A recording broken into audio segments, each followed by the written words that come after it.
Hello chicos y chicas, ¿qué tal estáis? Espero que estéis bien. Bienvenidos a un nuevo programa de Naked Talks. El programa de hoy vamos a hablar sobre un tema diferente en el que es tema de la actualidad y que puede interesar a toda la comunidad musulmana. Para ello cuento con una invitada muy especial que es Cristina García, que es de la formación de política de PACMA, que defiendes la lucha de los animales y el medio ambiente.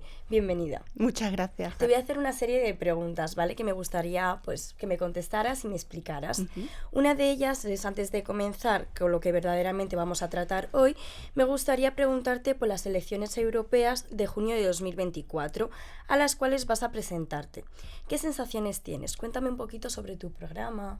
Sí, bueno, pues en primer lugar, sí soy la candidata de PACMA, del Partido Animalista con el Medio Ambiente, a las próximas elecciones europeas, al Parlamento Europeo, y las sensaciones pues son muy positivas, estamos muy ilusionados, tenemos unas altas expectativas, porque, bueno, a nivel nacional para PACMA como un partido pequeño, aunque es el primero transparlamentario, pero la ley electoral nos hace muy difícil entrar en las instituciones, ¿no? Hay que recoger unos avales muy elevados, una barrera electoral, la circunscripción no es única, es decir, que cada voto en España no vale lo mismo.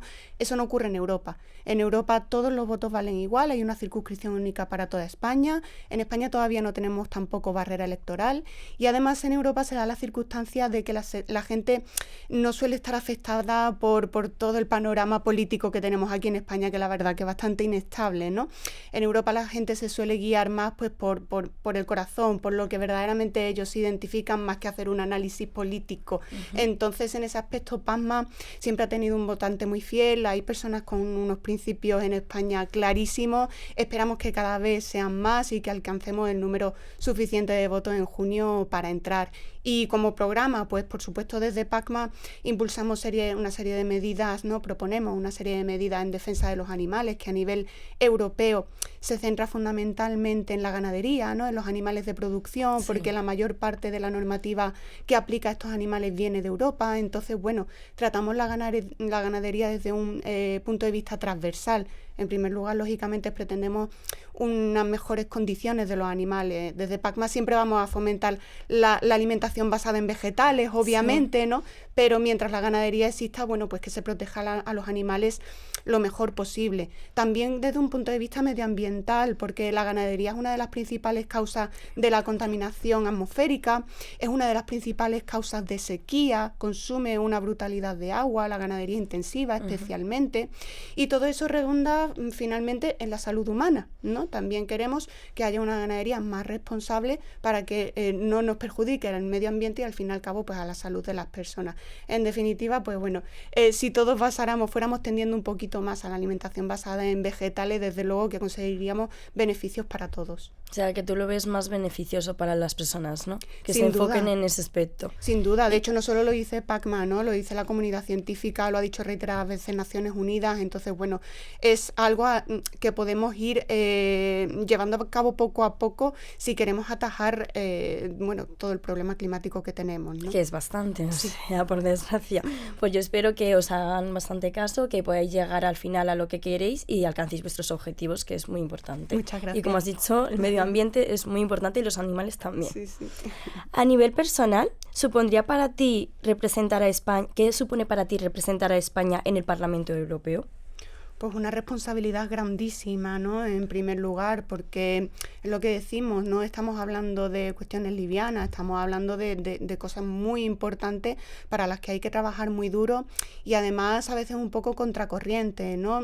Los intereses económicos pesan muchísimo, por desgracia, hoy en día, y convencer a la ciudadanía y a los que finalmente tienen que aprobar las leyes en el Parlamento Europeo de que esto es verdaderamente bueno para todos, pues es difícil. En el Parlamento Europeo la representación animalista es muy poquita, ahora mismo solo está una representación por parte de Holanda, entonces espero que no solo en España, sino que seamos muchos más, que hagamos piña, que unamos esfuerzos y que podamos trasladar todas estas propuestas que tenemos al Parlamento Europeo. Yo desde luego pues estoy entusiasmada, tengo plena confianza, me apetece mucho, ya tema personal aparte es algo a lo que he aspirado siempre, ¿no? Como abogada siempre me ha apasionado el derecho internacional, el comunitario y todo esto. Entonces, desde luego que las ganas están ahí, por supuesto, sea yo o sea cualquiera que luche por los animales y el medio ambiente. Se te nota muchísimo en el brillo de los ojos que te gusta, ¿sabes? Que lo defiendes mucho. Lo vivo. A nivel político, ¿cuáles serían tus principales objetivos en Europa? Pues en Europa, pues primero la representación, obviamente, a ver si llegamos. Y en segundo lugar, pues ya te digo, trabajar mucho en temas de ganadería, también la pesca, no nos olvidemos de eso. Estamos consumiendo el producto que nos da el mar a unos niveles absolutamente insostenibles. Precisamente hace un par de días estuve en la zona de Barbate viajando con una ONG que se llama We Whale. Nos estuvieron instruyendo sobre la situación de los cetáceos, ¿no? Lo importante que es cuidar del mar. El mar cumple una función fundamental en lo que es el equilibrio del medio ambiente, ¿no? En la eliminación de CO2, las ballenas. Entonces, no nos olvidemos de cómo tratamos el mar, todo lo que vertemos al mar, ya no solo de productos como petróleo, tal, porque yo que soy precisamente de esa zona, del estrecho de Gibraltar, el bunkering, ¿no? Los vertidos están produciendo un daño grandísimo, sino todos los plásticos que hay en el mar. Entonces, bueno, creo que desde Europa también se puede trabajar mucho en esto y debería ser uno de los puntos fundamentales que yo desde luego me pongo en mi agenda. No, y es como te voy a decir, y como tú dices, la importancia del mar, porque al final es algo que todos consumimos y aún así no le damos la importancia que requiere, ¿sabes? Efectivamente. Carecemos de ello, en plan, o sea, no carecemos de ello, sino que nos ponemos una venda en los ojos para que no darle la importancia que requiere, ¿sabes? Sí, lo vemos inmensamente grande y pensamos que nuestros actos no repercuten, pero definitivamente que sí lo hacen. Obviamente yo no consumo, ¿no? Productos del mar. No consumo. Eres vegetariana, ¿no? Soy vegana. Ah, perdón. Sí, ¿Es no, lo no mismo, te preocupes. No, no es lo mismo. A ver, hay muchas interpretaciones y no creo Vale. que el podcast quieras que vaya de esto, pero bueno, en términos generales, lo comúnmente más aceptado, los vegetarianos no consumen ni carne ni pescado, pero sí otros productos procedentes de animales como los lácteos, huevos, ¿no? la miel, los huevos, y los veganos no. Los veganos no consumimos nada de procedencia solamente animal, vegetal, ¿no? aparte de otra serie de implicaciones, pues como la ropa, nada de lana. Es lo que te iba a decir, sí. por ejemplo, el maquillaje que no esté testado con animales. Por supuesto, o la piel, el cuero, ¿no? Todo eso está eliminado de nuestras vidas. Pero bueno, te venía a decir, debemos ser conscientes que afecta a lo que hagamos al mar, ¿no?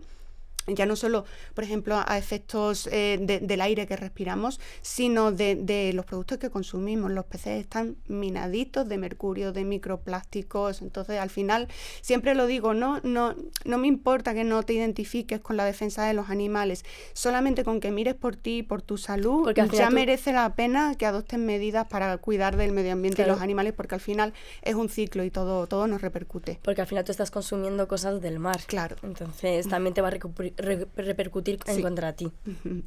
Hoy estamos aquí para debatir una petición de tu partido, la prohibición de los ritos religiosos para el sacrificio de los animales. ¿Qué dice la ley del bienestar animal en España sobre el sacrificio animal?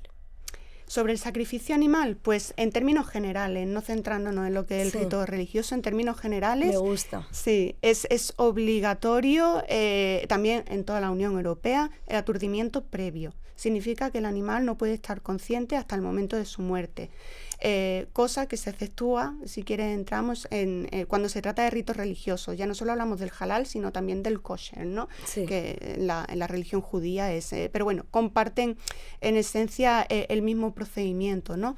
En cuanto al rito halal y el kosher, ¿no? Los rituales religiosos, el método de sacrificio está exceptuado de esta prohibición de aturdimiento previo. Se permite que el animal no tenga que perder la conciencia, y eso está fundamentado en que, según algunas interpretaciones, el animal tiene que estar en perfecto estado de salud en el momento del sacrificio, y se considera que este aturdimiento previo podría estar afectando a ese perfecto estado de salud, ¿no? Ese concepto.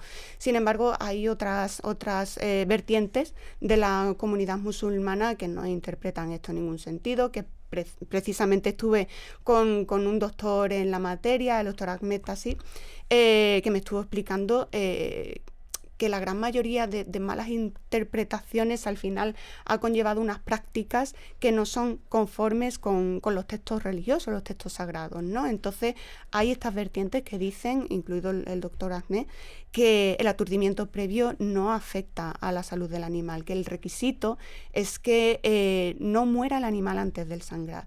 Entonces podría hacerse perfectamente. Es que yo te quiero preguntar, porque el rito halal, tú sabes que es que le hacen un corte limpio en el cuello y se va desangrando poco a poco hasta que se muere.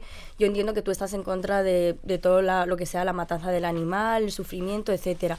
Pero si tuvieras que elegir entre el rito halal o cómo suelen matar aquí los españoles, hablo de España porque vivo aquí, a los animales, ¿con cuál condición te quedas? Porque al final en España los mataderos, lo que hacen es darle algún golpe y luego matarlo, etcétera.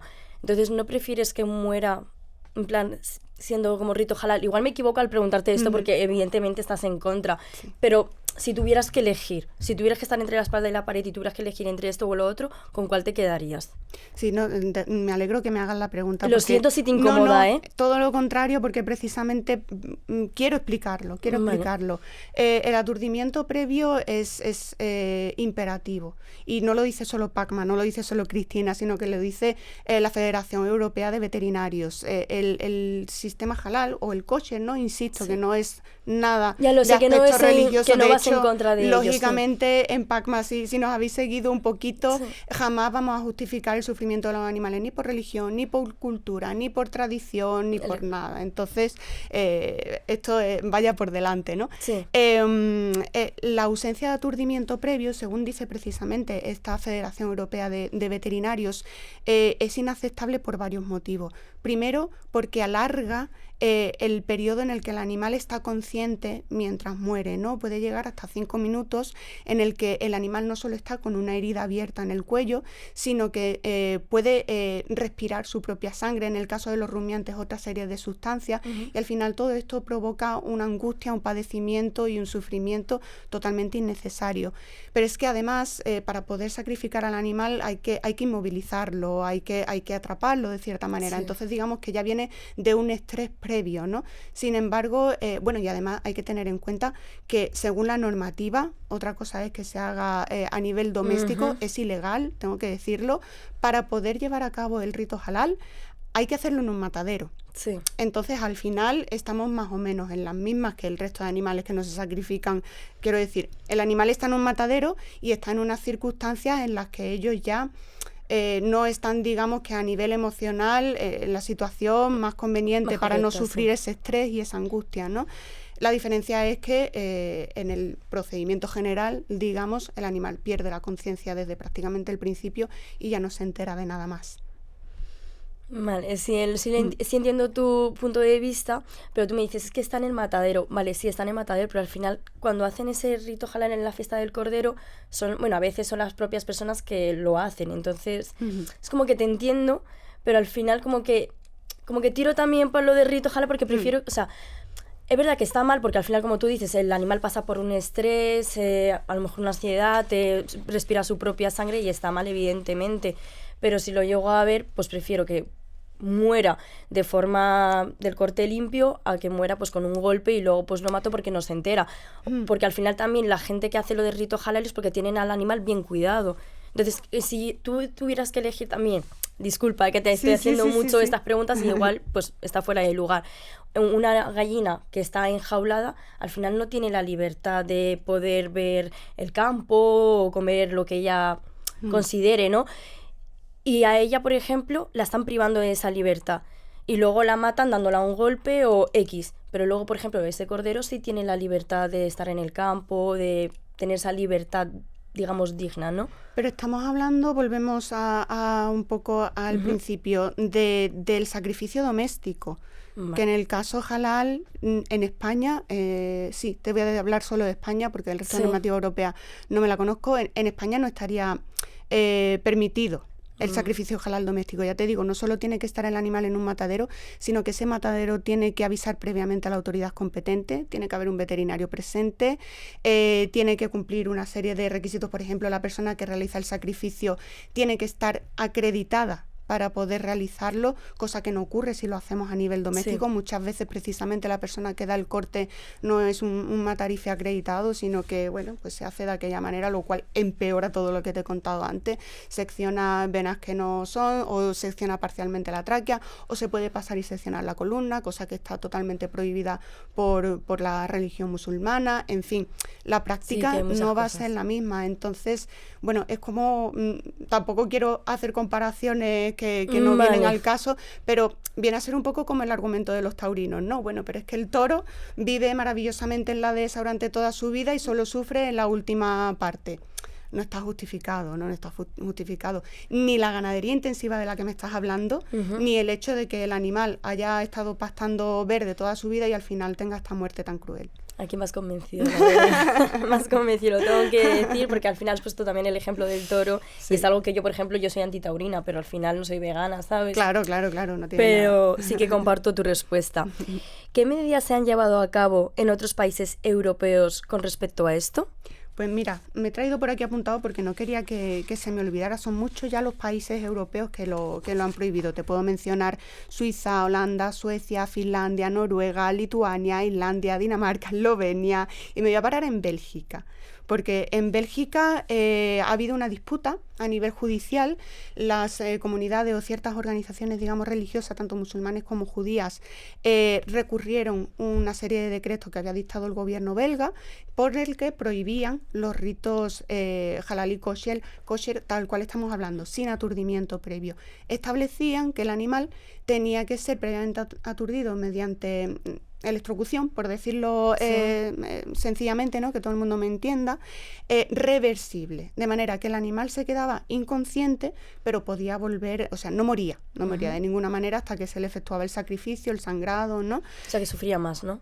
No, se le dejaba sin conciencia. Quiero decir, este aturdimiento previo era obligatorio practicarlo, según el gobierno belga, y no entraba, o sea, se habían documentado con científicos y con las comunidades religiosas también, y en principio pues consideraban que era una medida proporcional en pro del bienestar animal, que no suponía una injerencia injustificada en la libertad religiosa.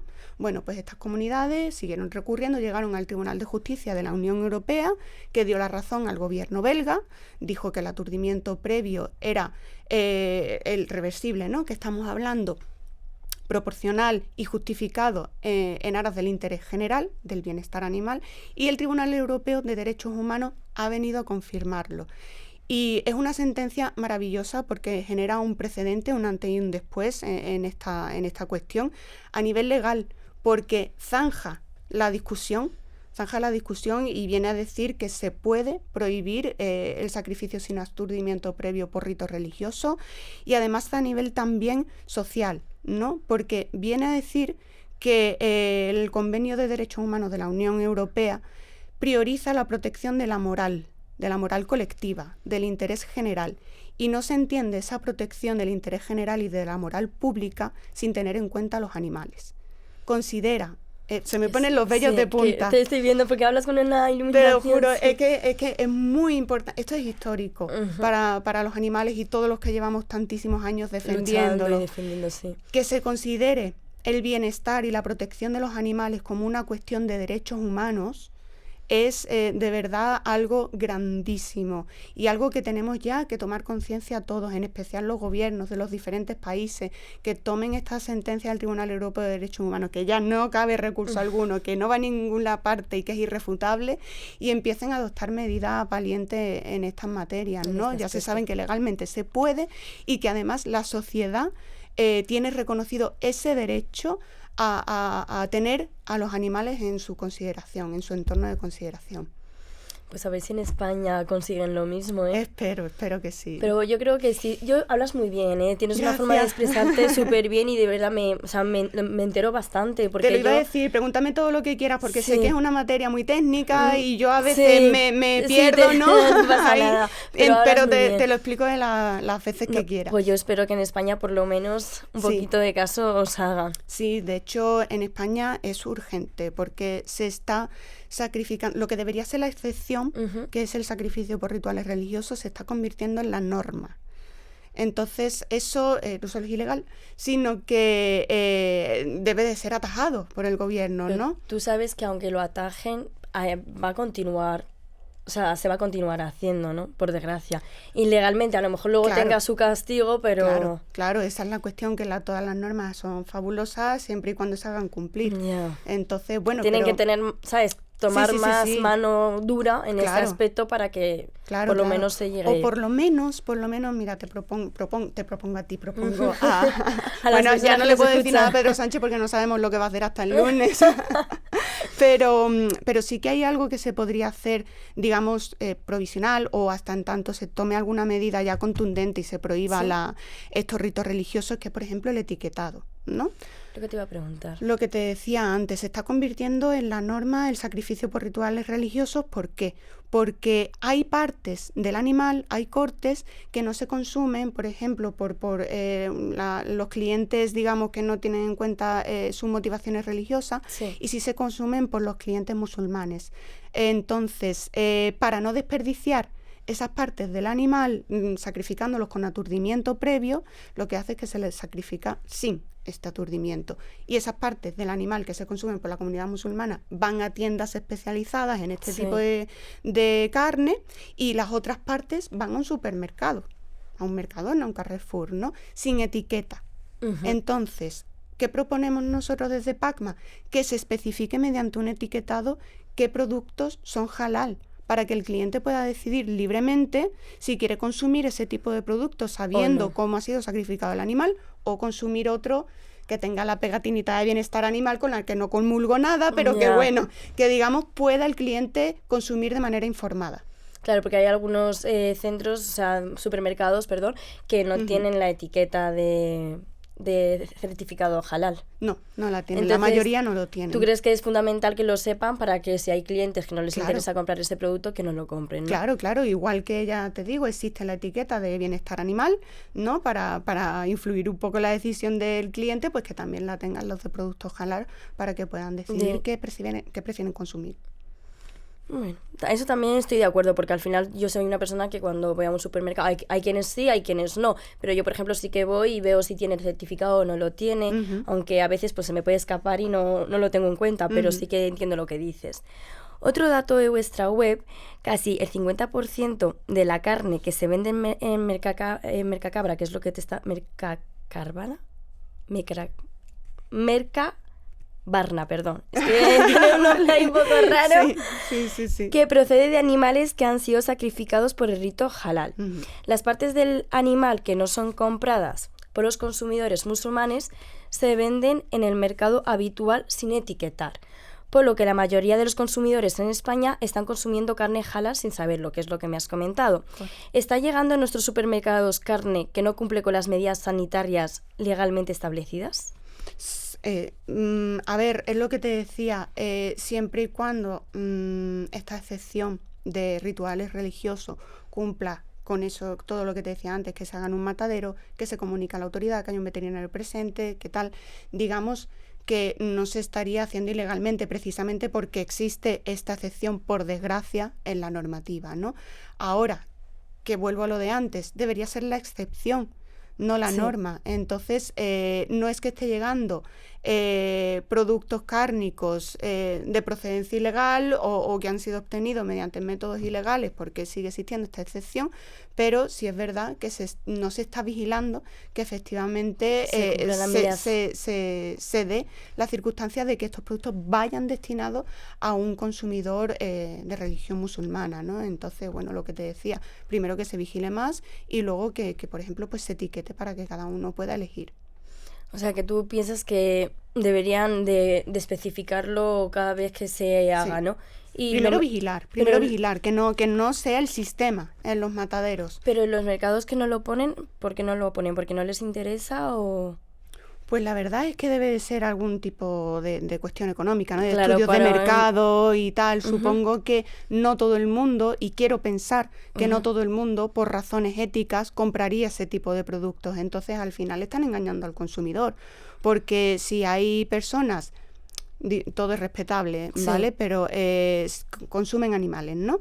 Pero los tienen medianamente en consideración en el punto de que pues prefieren comprar unos huevos de gallinas camperas de ecológicos, huevos ecológicos, en vez de unos huevos de gallinas en jaula, o prefieren comprar una carne que tenga su sitio de bienestar animal en lugar de o un pollo, ¿no?, que haya sido criado en jaula igualmente. Entonces, igual que se informa eso, se debería informar a aquellos animales que han sido sacrificados sin aturdimiento previo, porque es que a lo mejor ese consumidor no optaría por ese paquete, ¿no? Yo te quiero preguntar, igual llego tarde, sin aturdimiento previo, ¿a qué te refieres? El animal está consciente desde que se le da el corte en el cuello. O sea que tú, entonces tú prefieres que no esté consciente. Efectivamente, es lo que te decía antes, todo ese proceso que pasa el animal, que puede llegar hasta incluso 5 minutos o más, en el que no solo ha sentido el corte, el dolor físico del corte, sino que está sufriendo la angustia de no poder moverse, de estar ahogándose, de tragarse su propia sangre. Todo esto el animal lo está viviendo. Pero si tú estás en contra del sufrimiento del animal, sin que esté consciente, al final también le están haciendo algo para que esté mal, ¿no? En plan, para que no sienta ese sufrimiento. Yo lo digo las veces que haga falta. Nosotros no vamos a defender bajo ningún concepto el consumo de animales. Siempre, siempre. De hecho, las condiciones en las que viven, por regla general, son absolutamente inaceptables, ¿no? Ahora bien, llegado el momento del sacrificio, de la matanza, al menos que se le ahorre todo el sufrimiento posterior mediante una electrocución que es muy rápida y que deja al animal totalmente inconsciente en el momento en el que ya se le mata apenas. Definitivamente. De hecho, precisamente por esta lucha que nosotros hacemos de los animales destinados a producción, ya bastante horrible, como te decía antes, nos parece lo que es la ganadería y especialmente la intensiva, donde el nivel de hacinamiento de animales es horrible, como que para colmo de males, tenga que morir en esas condiciones tan terribles. Ahora lo entiendo un poco mejor. Quizá debería haber yo empezado por ahí. Es que yo, en plan, te entiendo, pero había momentos que sí me perdía porque decía, no entiendo esto perfectamente. Sí. Pero ahora la diferencia está más claro entre al final, si el animal se está enterando de que está muriendo o no. Ya, que tú prefieres que no se entere. Claro, por lo menos evidentemente tú vas en contra de la matanza de los animales, por etcétera, supuesto. Pero si tuvieras que elegir, pues vas en contra de que no quieres que el animal se entere. Por supuesto. Básicamente. Sí. Vale. ¿Consideras que ser consumidor de carne es estar en contra de los derechos de los animales? Es una pregunta que podría ahondar todo lo que quieras, porque para empezar yo parto de que los animales no tienen derechos en este país. Es terrible. Tienen una serie de requisitos y de condiciones que se establecen para hacer su vida un poquito más menos horrible, pero consumir animales definitivamente pues no les beneficia. Entonces, yo prefiero tener este tipo de charlas, poder concienciar, poder informar, que la gente sepa, que escuche y que con esa información se pare y piense y tenga pues unos minutos de reflexión acerca de qué le estamos haciendo a los animales y cómo afecta nuestra actividad cotidiana, ¿no? Entonces, pues se pueden hacer muchas cosas para mejorar la vida de los animales y la primera y la más evidente es dejar de comérselos. Lógicamente. A ver, lo dices a mí es un poco complicado. O sea, yo sí que considero que los animales tienen derechos porque al final son seres vivos, ¿sabes? Y también deben de ser cuidados y respetados y hay que tratarlos bien. O sea, no son ni un juguete, ni hay que hacerles daños, ni maltratarles. Los tienen. Otra cosa es que se los reconozcan a nivel legal. Por desgracia. Sí. Pero sí que en ese aspecto sí que comparto tu opinión. Es verdad que no puedo dejar de comerlo. Perdón, pido disculpas, pero sí que es verdad que sí que comparto eso y que es verdad que no le reconoce los derechos que necesitan. Yo siempre, ya te digo, intento hablar desde el máximo respeto, ¿eh? No, sí, entonces, todas las personas que hacemos algo que beneficie, aunque sea mínimamente a los animales, para mí ya merece cierto reconocimiento, merece que yo abra también mi mente a esa persona la abra a mí y que tengamos un punto de entendimiento.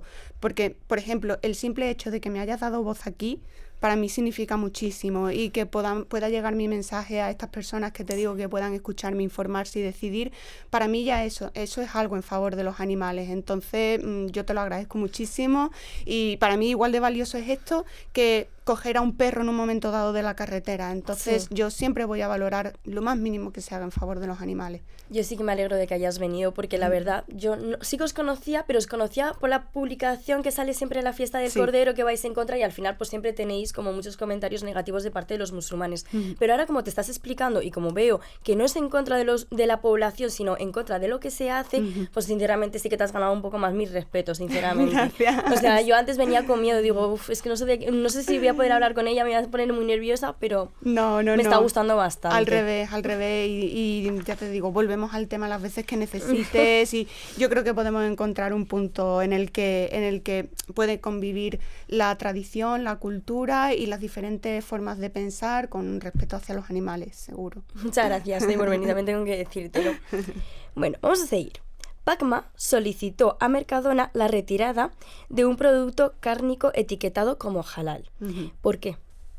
Pues por lo que decíamos anteriormente, creemos que grandes cadenas como Mercadona tienen que ir en pro de una mejor consideración, mejor trato y respeto hacia los animales, no para atrás, para adelante. Y además esto se sumaba no solo a la incorporación de este producto, sino a la retirada de otros tantos veganos. Mercadona ha llegado a tener salchichas, ha llegado a tener pizzas, croquetas de setas, productos veganos que luego ha retirado. Entonces, lo que le pedíamos a Mercadona era, en primer lugar, que se cerciorara de los métodos que habían sido empleados para sacrificar ese animal, porque el propio protocolo de Mercadona garantizaba los productos que hayan garantizado, ¿no?, que se hayan obtenido garantizando una serie de medidas de bienestar animal, cosa que es incompatible con el rito halal, ¿no? De hecho, la Unión Europea lo dice.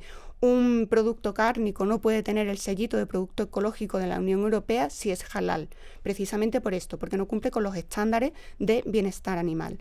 Entonces, bueno, que revisara sus protocolos y que revisara cómo se estaban sacrificando a esos animales. Y luego, por supuesto, pues lo que te decía, ¿no?, que animábamos a Mercadona a que implementara mayores productos vegetarianos y veganos y retirara todo lo que implicara sufrimiento animal.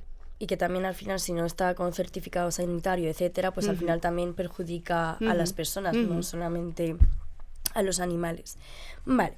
¿Cuál consideras que puede ser la alternativa? Bueno, ya me lo has dicho más o menos, que es que pusiera más productos vegetales que...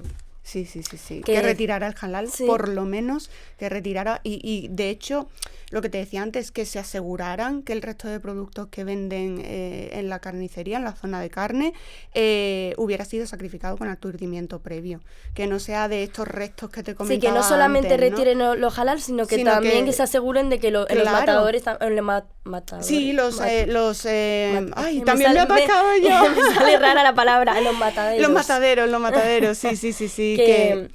Es que al final, ¿no?, es una pescadilla que se muerde la cola, porque las empresas que certifican muchas veces, digamos que ellos se lo guisan y ellos se lo comen, ¿no? Entonces, que lleve el sellito de bienestar animal tampoco es garantía de nada, ni que lleve el de rito halal tampoco. Entonces, son empresas privadas al fin y al cabo, y es verdad que debería haber mayor control en esto. Y por supuesto sí que se apueste más fuertemente por los productos vegetales, que hay muchísima demanda y que seguro que van a tener éxito.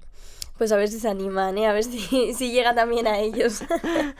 Voy a leer algunos datos que he recopilado en internet en relación a este tema y me gustaría que me dieses tu opinión. El negocio halal es uno de los últimos booms de la industria cárnica, que además, y gracias a la prohibición de estos ritos en otros países, está haciendo crecer nuestras explotaciones. En Europa se mueven 32.000 millones de euros de negocio halal. ¿Qué opinas?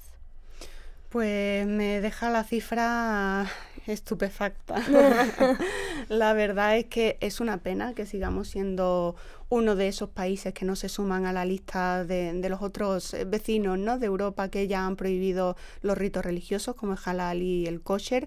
Y bueno, en ese aspecto, la verdad es que me he sacado aquí las notas que tomé en la conferencia del doctor Ahmed Tassi, porque también animaría, ¿no?, igual que me he dirigido al señor Juan Roy de Mercadona, también me gustaría dirigirme a la comunidad musulmana para que ellos también, bueno, abran un poco la mente en el sentido de revisar qué dicen exactamente las escrituras, ¿no? Como te decía antes, hay una vertiente de la comunidad musulmana que defiende que se puede perfectamente consumir producto halal con aturdimiento previo del animal. Y además yo le pregunté, ¿no? Después, digamos, ya fuera de micro, me entrevisté con el doctor, que también por hablar un poco de él, es fundador y presidente de ADAN, que es la Asociación de Defensa de los Animales y la Naturaleza de Marruecos, y de Rapat Marroc, que es la Red Asociativa para la Protección Animal y el Desarrollo Sostenible en Marruecos. Él está en Rabat. Y le pregunté, ¿no? ¿Qué se dice, digamos, en el Islam sobre el ritual de sacrificio? Me dijo que siempre se habla de recomendaciones, que en todas las Sagradas Escrituras se habla de recomendaciones, no hay ninguna imposición, y que si la hay, es precisamente tratar a los animales con compasión, con respeto, con dignidad y todo, con amor. Me hablaba también de que los métodos utilizados en la ganadería intensiva y los sacrificios en los mataderos no son acordes a lo que dicen las Sagradas Escrituras ni el profeta. Que precisamente hay una anécdota, ¿no? de Mahoma, que él decía que un animal que ha presenciado o que ha sentido siquiera, por ejemplo, oliendo la sangre, el sacrificio de otro, ya no sirve como, digamos, futuro producto cárnico halal. Sí, eso es verdad. ¿Vale? Entonces, digamos que el procedimiento que se está siguiendo en los mataderos, aún siguiendo el método de sacrificio que se considera hoy en día halal, sin aturdimiento previo, no sería acorde con las disposiciones de Mahoma, ¿no? Y además decía que las únicas recomendaciones o explicaciones que hay en uno de los hadith, si no lo he pronunciado mal, dentro de la sunna, que me tomé nota porque Mahoma, de verdad que llevo dice, mucho tiempo... Mira, has dicho muy bien esas palabras y yo te quiero corregir porque Mahoma no se dice así, se dice Mohamed. Sí, es verdad, es verdad que yo... Pero no pasa nada. Él siempre dijo Mohamed y es verdad, pero en España siempre hablamos de Mahoma. Pronuncias... Me apuntó la corrección para el futuro. Decía que solamente en uno de los hadith, ¿no? Se habla del rito halal, del sacrificio halal, y vuelve a incidir en lo mismo, que se trata al animal con compasión, con clemencia y con misericordia, que él es consciente de que hay muchas malas interpretaciones del Corán, de la Sunna, de los hadith, por parte de la comunidad musulmana, y que él anima también a que se revise todo esto y se busque una interpretación que sea acorde con estos valores de trato hacia los animales, que ahí sí que todos los textos sagrados inciden muchísimo, ¿no? Y luego me daba la salida perfecta, que es que en ninguna parte se obliga a los musulmanes a consumir animales, así que... Eso es verdad, o sea, si ellos quieren ser veganos, pueden serlo perfectamente y no estarían incumpliendo ninguna prescripción de tipo religioso, así que vía libre, luz verde, chicos y chicas. Eso es verdad. O sea, me ha gustado mucho que te hayas intentado informar, sinceramente, porque siempre pues estamos acostumbrados a que, pues sí, que la gente hable de esto, pero nunca tiene esa intención de decir, voy a escuchar a ver qué dice esta persona sobre su religión, qué es lo que me puede contar, qué es lo que puedo aprender, y la verdad que me ha gustado bastante. Me vino genial, la verdad que fue casual, estuve en Bruselas y había una charla suya y dije, aparte de que llevamos mucho tiempo documentándonos sobre esto, para que la gente entienda que no ponemos esas publicaciones en contra de nada sin previamente haberlo estudiado a fondo, ¿no? Pues digo, jope, pues qué bien que voy a Naked Talks y que tengo aquí al doctor Ahmed para informarme y para tener una información pues de una persona musulmana y que ha estudiado profundamente el Corán, la Sunna y todo. Y que sabe bastante. Sí. Pues muchas gracias por compartirlo. Voy a continuar. Según el Tribunal Europeo de Derechos Humanos, en una reciente sentencia permite prohibir el sacrificio halal o el kosher por la protección animal. Este tribunal interpreta que el bienestar animal forma parte de la moral pública y que esta moral es evolutiva, y por lo tanto el bienestar animal constituye un valor ético al que las sociedades democráticas contemporáneas atribuyen una importancia cada vez más creciente. Como defensora de los animales, ¿no crees que debéis realizar una campaña orientada a los jóvenes musulmanes, especialmente de países occidentales, para concienciarlos en asuntos animalistas, para que puedan romper esa barrera cultural impuesta por la religión? Definitivamente, definitivamente. De hecho, bueno, ya me adelanté antes, me suele pasar porque hablo muchísimo, entonces le destrozo las entrevistas a todo el mundo. Entonces, bueno, sí, ya te decía, esa sentencia, ¿no?, de ambos, los dos máximos órganos judiciales en Europa, que son el Tribunal de Justicia de la Unión Europea y el Tribunal Europeo de Derechos Humanos, ya ha reconocido esa concienciación de la sociedad, ese avance social en el que tenemos en consideración a los animales y debemos proteger su bienestar por encima, en este caso concreto, de los ritos religiosos, es bueno, una llave que espero abra muchísimas puertas y definitivamente que abra muchas mentes, ¿no?, que todavía pues siguen un poco metidas en ese bucle de la tradición, de la cultura, de la religión, y no se plantean otras opciones igualmente compatibles con esa tradición, con esa cultura, con esa religión, ¿no? Y definitivamente las futuras generaciones son un punto fundamental para que todo esto ya no vaya cambiando, ya ha cambiado, ¿vale? Ya es un hecho, lo dice un tribunal. Aparte de que se ve, ¿no? Seguro que tú lo ves en tu día a día, ¿no? Tú misma has dicho que eres antitaurina, entonces que la sociedad ha cambiado ya es un hecho, pero que ese cambio permanezca hay que trabajárselo. Lo que te iba a decir. Entonces las generaciones futuras juegan un papel fundamental y yo definitivamente animo a los jóvenes, a las chicas y chicos musulmanas a que busquen otra forma de seguir practicando su religión de manera compasiva con los animales. Sí, ya te digo, yo misma he podido informarme al respecto, ¿no? Y siempre hay que tener, siempre ánimo, y creo que la juventud, ¿no?, y tú te tengo delante, eres un ejemplo vivo, cada vez está siendo más crítica. No acepta los cánones impuestos, se lo autocuestiona todo y espero que ese ánimo de autoinformarse, que es muy difícil, porque las redes sociales, aunque parezca que nos ponen al alcance de la mano tantísima información, son muy peligrosas porque son muy influyentes, ¿no? Entonces, pues, es difícil discernir y buscar un criterio objetivo y poder informarte, pero los animo de verdad a que investiguen, que se informen y que, bueno, que sigan esta corriente que afortunadamente ya existe de una vida respetuosa con los animales. Pero sí, yo sí que comparto tu opinión, porque yo, por ejemplo, lo que acabas de citar de lo que me has dicho, yo no tenía conocimiento de ello. O sea, sí que sabía que es verdad que hay que tratar bien a los animales, hay que tratarles con amor, con respeto, etcétera, pero es verdad que no tenía conocimiento del todo. Y al final es que lo que nos pasa a la mayoría de los jóvenes musulmanes es que nacemos en una familia musulmana, nos criamos con lo que nos inculcan en casa y al final hay que abrir un poquito más la mente e informarnos, porque al final encuentras que al final sí que puedes consumir tal carne, aunque no sea con rito halal, ¿sabes? Como me has citado ahí. Sí.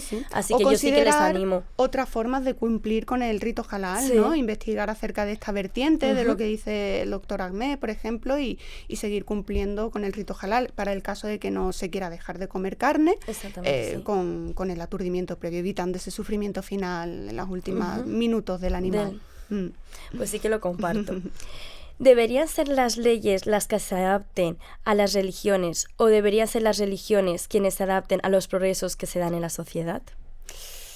También es una pregunta muy interesante, muy interesante. Bueno, yo como abogada pues soy consciente, y así lo he aprendido en la universidad, de que la ley siempre va por detrás de lo que demanda la sociedad. Primero tiene que cambiar la sociedad, primero tiene que haber una realidad social a la que posteriormente se va a adaptar la ley. No fue hasta que las mujeres lucharon en las calles por sus derechos cuando se les empezaron a reconocer legalmente, ¿no? De hecho, hoy me gusta traer camisetas temáticas, como yo sé que esto es un podcast que apoya el movimiento feminista, pues bueno, las chicas solo queremos tener derechos fundamentales. Entonces, bueno, pues seguimos en esa lucha las mujeres, ¿no? Seguimos batallando para que se nos reconozca esa igualdad de derechos y en el caso de los animales pues todavía estamos un pelín a la cola, al menos en España, un pelín bastante. A ver si en España se acerca a sus amigos vecinos europeos, ¿no? Sí, desde luego, a ver si por lo menos puedo irme yo para Bruselas y decir españoles, poneros las pilas, que en Europa estamos a años luz, ¿no? Entonces, bueno, si hablamos de la sociedad, hablamos de las cuestiones intrínsecas a los diferentes colectivos sociales, como son los grupos religiosos, ¿no? O cualquier creyente, ¿no? Tienes que identificarte, porque hay muchas maneras de practicar cada religión, ¿no? Entonces, definitivamente, ahora que tenemos esta maravillosa sentencia, ¿no? Yo creo que es el momento de que la ley se adapte a una nueva forma o a una interpretación diferente de practicar la religión en este caso, ¿no? Como decíamos antes, esta sentencia viene a decir que la injerencia de la ley belga, en ese caso, en la libertad religiosa, era proporcionada y compatible, ¿no?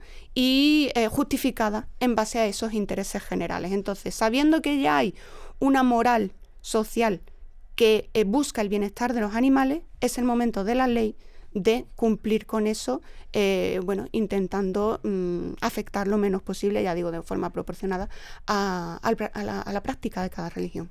Y que al final, mientras tú puedas practicar, porque al final, evidentemente, no se puede cambiar una práctica religiosa, ¿vale?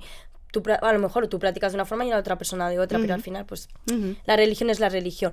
Pero si hay cosas más contundentes en las que tú puedas llevarlas a cabo, pues hazlas. El bienestar animal a nivel europeo ya está más que reconocido. Todavía hay mucho camino por recorrer, ¿no? De hecho, bueno, la propia Unión Europea, ¿no? Y esto es algo que, como volviendo un poquito a la primera pregunta, yo definitivamente trabajaría en el Parlamento Europeo, puede prohibir desde la normativa europea la excepción del aturdimiento previo, por ejemplo, ¿no? Puede eliminar esa excepción para los rituales religiosos. Entonces, pues sí, vamos a ponernos las pilas, Europa la primera, ¿no? Ya que si los países no tienen la valentía suficiente en sus gobernantes para adoptar este tipo de medidas legales, que sea la Unión Europea la que lo imponga. Sí, estoy de acuerdo contigo. Encima me has caído súper bien. Ay, muchas gracias, igualmente. En este sentido, ¿consideras que rito halal es un sistema de control por parte de la religión? Ahí me meto en un terreno de arenas movedizas, porque yo no soy religiosa. Entonces mi mirada es muy crítica a nivel religioso. Si no quieres dar tu punto de vista, lo podemos... Sí, porque te puedo contestar a nivel personal, ¿no? Sí. Tal como yo lo siento. Por un lado, y es que esto es una movida muy profunda, ¿eh? Sí. Yo, por un lado, siento a veces envidia de la gente que es creyente, porque tiene un consuelo que no tenemos los no creyentes, los ateos o los agnósticos, ¿no? Sí. Porque, bueno, pensar que tus familiares que ya no están en un lugar mejor, o que tú misma cuando vas a morir vas a un lugar mejor, o que tus actos no dependen totalmente de ti, sino de algo divino, que hay algo predestinado o no, ¿no? Sí. Eso, digamos que no solo te quita responsabilidad a veces, sino que te aporta cierto consuelo, cierta paz, ¿no? Espiritual, cosa que yo pues no tengo, como no creyente, como atea, ¿no? Entonces, por esa parte, me parece fantástico creer. De hecho, creo que esto lo vi además en Estambul. Cuando estuve allí había un mapa gigantesco. Todas las religiones, todas vienen del mismo punto, eso que sí. es amar al prójimo, hacer el bien, intentar obrar lo mejor tú posible. Y querer a los demás, no hacerle daño a ningún ser vivo, vivir en armonía con la naturaleza. Ojalá volviéramos a eso, ojalá retrocediéramos para poder seguir avanzando. Punto, ¿no? Sí. Pero bueno, creo que las religiones han derivado en algo muy distinto a lo que venía siendo, ¿no? El motivo por el que comenzaron, y creo que es una herramienta de control de masas. Creo que se les ha ido de las manos, y hablo de la cristiana, por supuesto, ¿no? En primer lugar, que se han cometido atrocidades en nombre de la religión históricamente. Entonces, efectivamente, por desgracia. Todas, y bueno, y ahora tenemos una guerra. O sea, que seguimos viviéndolo a día de hoy. Creo que se ha utilizado la religión como excusa y como arma muchas veces, y que la religión no es mala siempre y cuando se pongamos los pies en el suelo y lo hagamos con un poquito de sensatez, ¿no? Y no la utilicemos como excusa o como herramienta para controlar a la gente. Me gusta tu opinión, la comparto, ¿eh? ¿Es posible encontrar un equilibrio entre garantizar la libertad religiosa y la protección del bienestar animal? ¿Cuál?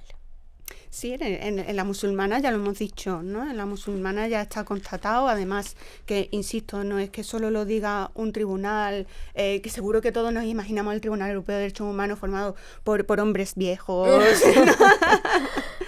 El gobierno belga en su momento se ha documentado. En PACMA nos hemos documentado desde la comunidad científica hasta la comunidad religiosa, y sí existen formas de convivir en consonancia con el bienestar de los animales y la práctica religiosa, ¿no? Y vuelvo a lo de antes. Creo que de hecho todas las religiones, en multitud de partes, si se lee con detenimiento, promueven el respeto hacia los animales. Sí. En la mía sobre todo, o sea, en la mía, por ejemplo, dicen, hay una parte en la que dice que si tú pisas una hormiga es como si mataras un montón de seres vivos, ¿sabes? Entonces, algo bueno tiene cada religión, simplemente hay que informarse, querer investigar y no tener miedo a lo que vayas a leer o encontrar, ¿sabes? Claro, hacerlo con la mente abierta, ¿no? Exactamente. Y bueno, creo que de manera totalmente injusta se ha obviado toda esta parte, que de hecho es mucho más amplia que las 2 o 3 líneas que diga que se recomienda realizar el sacrificio de una manera u otra. Claro, que no es una imposición al final. Sí, que pongamos las cosas en la balanza y a ver cuáles son las prescripciones reales que vienen en los textos sagrados, ¿no? Y tratemos de cumplirlas. Que no hay que tener miedo a informarse. Totalmente. Pues muchas gracias por venir. Hasta aquí el programa de hoy, que por cierto se me ha pasado súper rápido. Y sí te voy a pedir perdón porque yo ayer pues sí que tenía miedo. Yo le dije a mis amigas, es que no sé cómo voy a hablar con ella. Te prejuzgué, no te lo voy a negar. Y sinceramente pues me ha sorprendido bastante. Así que yo te doy las gracias por venir y lo siento por mis prejuicios. Al revés. Casi que permite hacer entrar en el tema de una manera más profunda si partimos de puntos diferentes, ¿no? Yo creo que el entrevistador y el entrevistado, si van en la misma línea, lo cual es maravilloso y a mí me encanta, lógicamente, porque es menos trabajo para mí, pero precisamente que tú me cuestiones, a mí me da la oportunidad de explicarme, y me pasa tanto, bueno, con todos los temas. Los veganos en general tenemos que estar justificándonos y explicándolo todo el tiempo, en cada mesa de cada celebración, ¿no? Con los taurinos, con todo. Y yo definitivamente vuelvo al principio. Prefiero explicarlo todas las veces que haga falta, desde este tono, desde el entendimiento, desde la conversación, para intentar, como te ha pasado a ti, ¿no? Quizá, intentar que la otra persona le dé una vueltecita al asunto. Gracias. Te voy a dar las gracias y te deseo muchísima suerte en las elecciones europeas. Muchísimas gracias. Te voy a seguir, ¿vale? Shukran. Muchísimas gracias a todas las personas que nos están escuchando y nos vemos en el siguiente programa.